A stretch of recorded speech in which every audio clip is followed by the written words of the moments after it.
Selamat pagi, Bu. Bagaimana kabarnya, Bu? Selamat pagi Wahyu. Ibu baik-baik saja. Bagaimana kabar kamu, Nak? Baik Sepertinya juga. kamu mau mendiskusikan sesuatu dengan Ibu. Baik juga, Bu. Tebakan Ibu benar. Saya ingin mendiskusikan sesuatu dengan Ibu. Mohon maaf jika saya sudah mengganggu waktu Ibu. Tidak apa-apa kok Wahyu. Apa yang Ibu bisa bantu, Nak? Saya bimbang, Bu, untuk membicarakan ini, tapi saya ingin sekali ada yang ingin mendengarkan curhatan saya, Bu. Coba kamu ceritakan apa masalah yang kamu sedang hadapi hingga wajah kamu tampak murung begitu. Apa yang kamu inginkan dari pembicaraan kita hari ini? Saya hanya ingin menemukan solusi dari permasalahan yang saya hadapi sekarang, Bu. Baik kalau begitu. Jadi sebenarnya apa yang kamu rasakan saat ini, Nak? Jadi seperti ini, Bu. Saya merasa tidak nyaman dengan salah satu mata pelajaran, Bu. Oh, tidak nyaman ya? Apa Hmm. yang membuat kamu merasa tidak nyaman? Coba deh ceritakan sama Ibu. Saya suka dengan pelajaran tersebut, tapi guru mata pelajaran itu membuka les privat dan hampir semua teman-teman saya di kelas ikut les, Bu. Saya rasa saya dan hanya beberapa teman saja yang nggak ikut les, Bu. Begitu. Lalu kenapa hal tersebut membuat kamu merasa tidak nyaman, Nak? Ketika belajar di kelas, guru tersebut sering mencibir dan menyinggung siswa-siswa yang tidak ikut les, Bu. Jadi saya kan merasa tersinggung dan baper lah, Bu. Saya terbawa perasaan terus. Suatu saat ketika membuat tugas, nilai anak-anak yang ikut les itu mendapat nilai 90, sementara saya hanya mendapat nilai 80. Padahal saya tidak kalah bagus loh jawabannya dengan mereka. Saya merasa guru itu memperlakukan saya dan juga teman-temannya nggak adil karena nggak ikut les. Terus apa yang bisa saya lakukan, Bu? Wah, jadi seperti itu loh ya masalahnya. Hmm. Karena kamu merasa tersindir dan merasa diperlakukan tidak adil, jadi kamu merasa tidak nyaman, begitu? Apa kamu yakin guru tersebut sedang menyindir kamu? Iya, Bu. Karena seringkali ketika pembelajaran di kelas itu guru tersebut mengatakan bahwa belajar itu tidak cukup di kelas saja, tapi juga bisa belajar tambahan di luar kelas atau di luar jam sekolah agar kita lebih paham dan mengerti terhadap pelajaran tersebut. Nah, ungkapan tersebut saya merasa ungkapan itu ditujukan kepada saya karena saya tidak ikut les. Nah, inilah yang membuat saya merasa tidak nyaman, Bu, dan juga malu terhadap guru tersebut. Tapi meskipun tidak les, saya bisa kok, Bu, mengikuti pelajaran tersebut dengan baik lagi. Begitu. Boleh Ibu tahu apa alasan kamu tidak ikut les privat guru tersebut, Nak?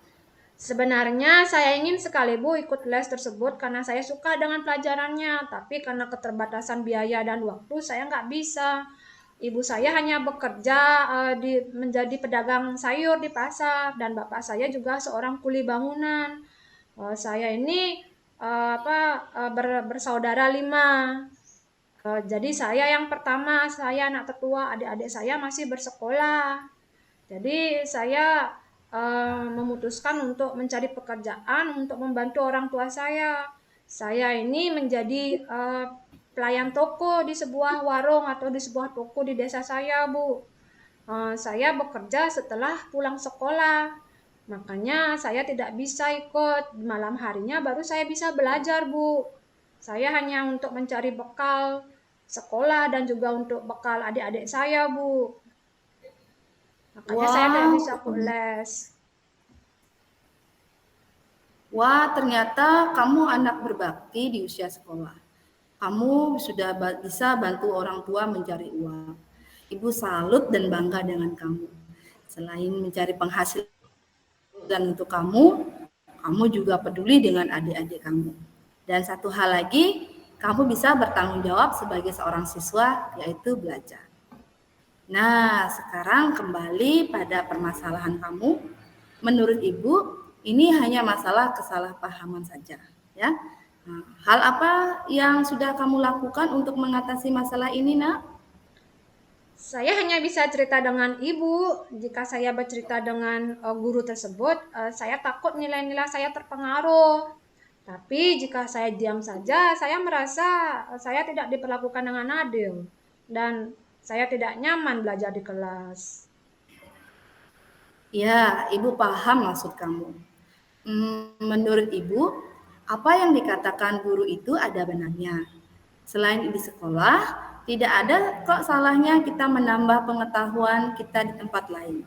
Jika dirasa itu belum bisa dipahami. Boleh saja kita belajar di luar jam sekolah seperti ikut les misalnya. Bukankah itu hal yang bagus juga?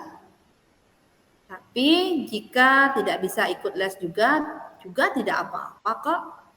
Masih ada sumber belajar lainnya yang dapat membantu kita belajar di luar jam pelajaran sekolah. Iya sih Bu, benar juga guru tersebut jika belajar tidak hanya di kelas tapi juga di luar jam pelajaran di sekolah itu sangat perlu agar kami bisa rajin belajar dan tidak hanya di sekolah. Nah, kalimat itulah yang bisa memotivasi saya, tapi sekaligus juga membuat saya merasa tidak nyaman karena saya berpikir ungkapan tersebut ditujukan kepada saya yang tidak mengikuti les privat. Apakah mungkin itu hanya perasaan saya saja yang sensitif ya, Bu? Ya, bisa dibilang seperti itu. Jadi, jika boleh Ibu simpulkan, kamu merasa tidak nyaman ketika pembelajaran karena kamu merasa selalu disindir oleh guru tersebut. Karena kamu tidak ikut les privatnya. Sehingga hal tersebut mempengaruhi nilai kamu. Padahal maksud guru itu hanyalah memberikan motivasi untuk murid lainnya. Bukankah seperti itu? Ya, begitulah, Bu. Tapi untuk masalah ini, saya merasa jawaban dari pertanyaan atau tugas yang diberikan tuh merasa benar, Bu. Tapi kenapa ya gurunya itu memberikan nilai kepada saya itu 80? Saya kan jadi berprasangka buruk, Bu, pada guru tersebut. Jangan-jangan karena saya nggak ikut les, nilai saya jadi kecil. Apakah kamu pernah bertanya langsung kepada guru tersebut tentang nilai kamu, Nak? Belum, Bu. Saya nggak berani, Bu. Nah, kalau itu masalah nilai kamu bisa bertanya rubrik penilaian yang digunakan oleh guru tersebut. Jadi, dalam rubrik penilaian guru tersebut ada beberapa kriteria-kriteria yang dijadikan acuan untuk memberikan nilai. Sebagai tambahan informasi ya, Nak, guru tersebut tidak sembarangan kok memberikan nilai. Jadi, ada acuannya. Oh, begitu ya, Bu. Saya rasa saya baru tahu itu ya jawaban siswa itu menggunakan rubrik penilaian. Saya pikir cukup dengan menjawab benar saja sudah cukup. Nah, sekarang apa rencana kamu selanjutnya? Em, Rencananya setelah pelajaran nanti saya mau menemui guru tersebut dan menanyakan hal seperti yang Ibu sampaikan tadi ya tentang acuan nilai itu agar saya tahu tentang nilai yang saya peroleh. Ibu setuju dengan ide kamu. Lalu, apa ada hal lainnya yang ingin kamu lakukan, Nak?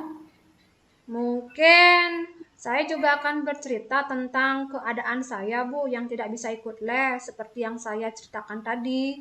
Dengan begitu, mungkin guru tersebut bisa mengerti dan memahami apa yang saya alami sekarang, Bu.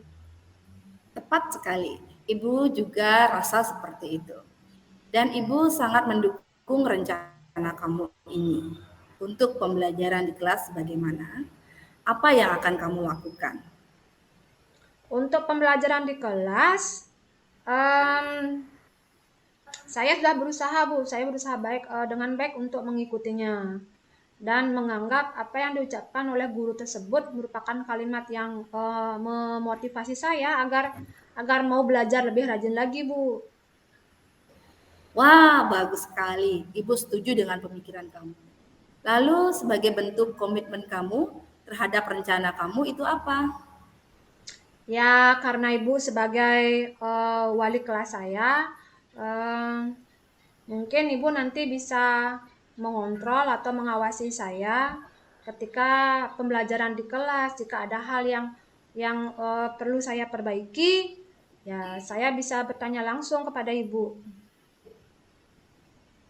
Baiklah Wahyu, kalau begitu, Ibu akan membantu kamu nak, sebisa Ibu.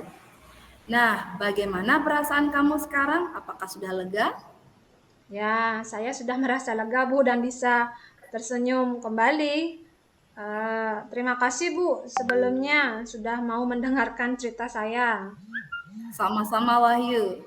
Ibu juga senang menemukan solusi dari masalah yang kamu hadapi. Semangat ya nak ya. Ya Bu, semangat Bu. Terima kasih sebelumnya Bu. Iya, sama-sama.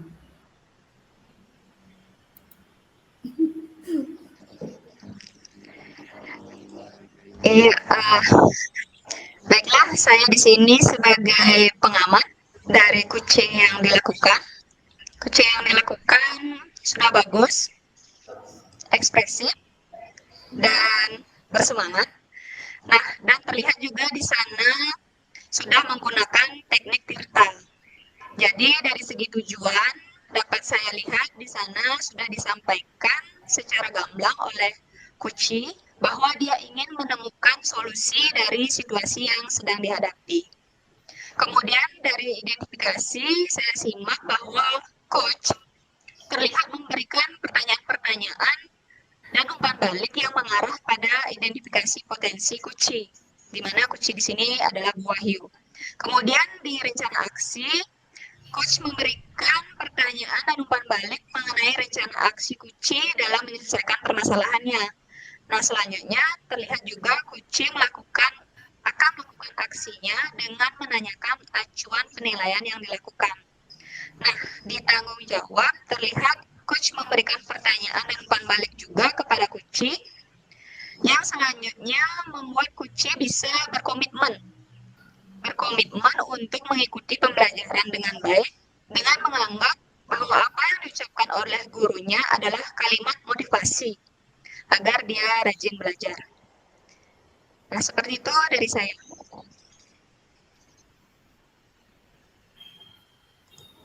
Sudah ya?